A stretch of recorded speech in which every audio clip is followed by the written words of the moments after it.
Welcome to TNPSC லட்சிய விதைகள் channel. இன்னைக்கு இந்த வீடியோவில் நம்ம என்ன பார்க்க போகிறோம் அப்படின்னா, நம்ம ஆல்ரெடி சொல்லியிருந்தோம் என்ன அப்படின்னா 6 முதல் 12ஆம் வகுப்பு வரைக்கும் இருக்கக்கூடிய தமிழில் இருக்கக்கூடிய இம்பார்ட்டன்ட் பாக்ஸஸ், அதாவது நூல்வெளி, ஆசிரியர் குறிப்பு, இது எல்லாமே நம்ம ஒன் பை ஒன்னாக பார்க்குறதா சொல்லியிருந்தோம்.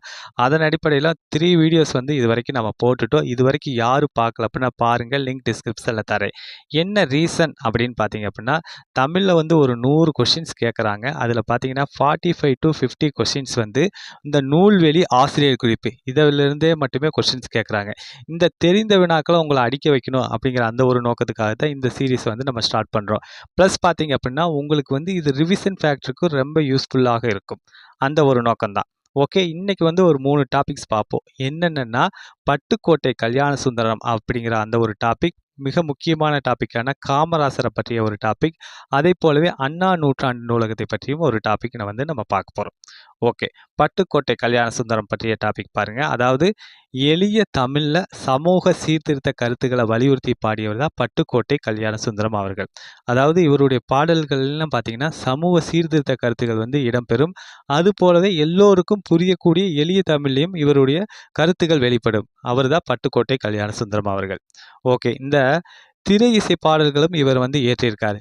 திரை இசை பாடல்கள்ல உழைப்பாளிகளின் உயர்வை போற்றியவர் யார் அப்படின்னா பட்டுக்கோட்டை கல்யாண சுந்தரம் அவர்கள் தான். இவர் அதனால என்ன சொல்றாங்க அப்படின்னா மக்கள் கவிஞர் அப்படின்னு வந்து போற்றப்படுறாரு. ஓகேங்களா, இது வந்து குரு 4 இப்போ நடந்து முடிஞ்ச குரு 4ல வந்து இந்த கொஸ்டின்ஸ் கேட்டிருக்காங்க. மக்கள் கவிஞர் அப்படின்னா யாரு அப்படின்னு கேட்டிருக்காங்க.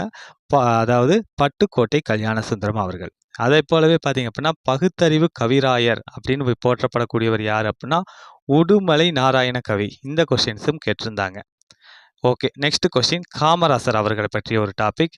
ஓகேங்களா, இப்போ பாருங்க, காமராசர் வந்து மதுரை பல்கலைக்கழகத்திற்கு மதுரை காமராசர் பல்கலைக்கழகம் என பெயர் சூட்டப்பட்டுள்ளது. ஓகேங்களா, காமராசர் அப்படிங்கிற அந்த ஒரு பெயர் வந்து மதுரை காமராசர் பல்கலைக்கழகத்துக்கு சூட்டப்பட்டுள்ளது. ஓகே, இந்த காமராசர் அவர்களுக்கு எந்த ஆண்டு பாரத ரத்னா விருது வழங்கப்பட்டது அப்படின்னா 1976ஆம் ஆண்டு வழங்கப்பட்டது. வெரி வெரி இம்பார்ட்டன்ட், இது ப்ரீவியஸ் இயர்ல கேட்டிருக்காங்க. ஓகே, இவர் வாழ்ந்த இல்லங்கள் எங்கெங்கே இருக்குது அப்படின்னா சென்னையிலும் விருதுநகரும். இவர் பிறந்த ஊர் விருதுநகர் அப்படிங்கிற விருதுப்பட்டி. இவர் வாழ்ந்த இடம் பார்த்தீங்கன்னா சென்னையிலும் வாழ்ந்திருக்காங்க, விருதுநகர்லேயும் வாழ்ந்திருக்காங்க. இந்த 2 இடங்களுமே பார்த்தீங்கன்னா அரசுடைமை ஆக்கப்பட்டு நினைவு இல்லங்களாக மாற்றப்பட்டன. ஓகே, இவருக்கு வந்து சிலை வைக்கப்பட்டுள்ளது. எங்கே சிலை வைக்கப்பட்டுள்ளது அப்படின்னா சென்னை மெரினா கடற்கரையில் வந்து இவருக்கு வந்து சிலை வைக்கப்பட்டுள்ளது. ஓகே, அடுத்த டாபிக் பாருங்க.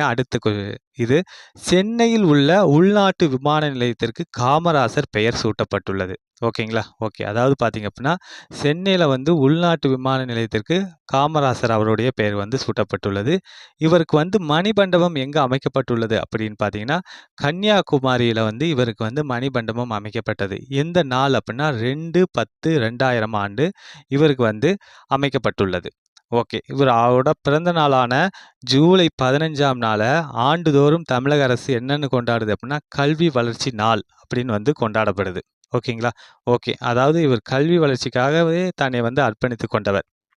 படிப்பறிவு இருந்தால்தான் நாடு முன்னேற முடியும் அப்படிங்கிற அந்த ஒரு கருத்தை வந்து இவர் வெளிப்படுத்தியவர். ஓகேங்களா, ஓகே, அது போலவே பார்த்தீங்க அப்படின்னா 1 மைல் தூரத்தில் ஆரம்ப பள்ளி, 3 மைல் தூரத்தில் நடுநிலை பள்ளி, அந்த மாதிரி வந்து இந்த மைல் கணக்கில் வச்சு ஏகப்பட்ட பள்ளிகளை வந்து திறந்தவர். அதே போலவே பார்த்தீங்க அப்படின்னா மதிய உணவு திட்டம், சீருடை திட்டம் இதெல்லாமே கொண்டு வந்த பெருமகனார் அவர்கள் தான் இந்த காமராசர் ஐயா அவர்கள். ஓகே, நெக்ஸ்ட் டாபிக் அண்ணா நூற்றாண்டு நூலகம். அந்த டாபிக் பார்ப்போம். ஆசியாவிலேயே மிகப்பெரிய 2வது நூலகம் எது அப்படின்னா அண்ணா நூற்றாண்டு நூலகம் தான். முதல் நூலகம் சீனாவில் இருக்குது. ஓகே, இதில் இருக்கக்கூடிய 8 தளங்களை பற்றி நம்ம ஒன் பை ஒன்னாகவே பார்ப்போம். அதாவது தரைத்தளத்தில் சொந்த நூல் படிப்பகம், 8 தளங்களில் தரைத்தளத்தில் என்ன இருக்குது அப்படின்னா சொந்த நூல் படிப்பகமும் பிரெய்லி நூல்களும் இருக்கும். ஓகே, முதல் தளத்தில் என்ன இருக்கும் அப்படின்னா அண்ணா நூற்றாண்டு நூலகத்தில் குழந்தைகள் பிரிவு, பருவ இதழ்கள் இதெல்லாமே முதல் தளத்தில் இருக்கும். 2ஆம் தளத்தில் என்ன நூல்கள்லாம் இருக்கும் அப்படின்னா தமிழ் நூல்கள் இருக்கும். ஓகே, 3வது தளத்தில் என்னென்ன நூல்கள்லாம் இருக்கும் அண்ணா நூற்றாண்டு நூலகத்தில் கணினி அறிவியல், தத்துவம், அரசியல் நூல்கள் இதெல்லாமே 3ஆம் தளத்தில் இருக்கும். அடுத்து 4ஆம் தளத்தில் பொருளியல், சட்டம், வணிகவியல், கல்வி இதை சார்ந்த நூல்கள் எல்லாமே 4ஆம் தளத்தில் இருக்கும். 5ஆம் தளத்தில் கணிதம், அறிவியல், மருத்துவம் இதை சார்ந்த நூல்கள் எல்லாமே 5ஆம் தளத்துல இருக்கும். 6ஆம் தளத்துல என்ன நூல் இருக்கும் அப்படின்னா, பொறியியல், வேளாண்மை, திரைப்படக்கலை இதை சார்ந்த நூல்கள் எல்லாமே 6ஆம் தளத்துல இடம்பெறுது.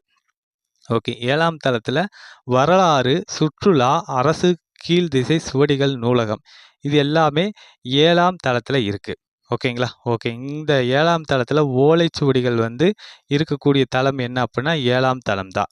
ஓகே. 8ஆம் தளம் பார்த்தீங்க அப்படின்னா, கல்வி தொலைக்காட்சி, நூலகத்தின் அலுவலக பிரிவு இது எல்லாமே 8ஆம் தளத்துல இருக்கு. ஓகேங்களா? ஓகே. நம்ம ஒரு 3 டாபிக்ஸ் பார்த்துட்டோம். இது ரொம்ப ரொம்ப யூஸ்ஃபுல்லா இருக்கும் அப்படிங்கிறத நான் நினைக்கிறேன். இதுவரைக்கும் நீங்க சப்ஸ்கிரைப் பண்ணாம பார்த்துக்கிட்டு இருந்தா, சப்ஸ்கிரைப் பண்ணிட்டு பாருங்க. உங்க ஃப்ரெண்ட்ஸுக்கும் ஷேர் பண்ணுங்க. மீண்டும் அடுத்த வீடியோவில் சந்திப்போம். Thank you.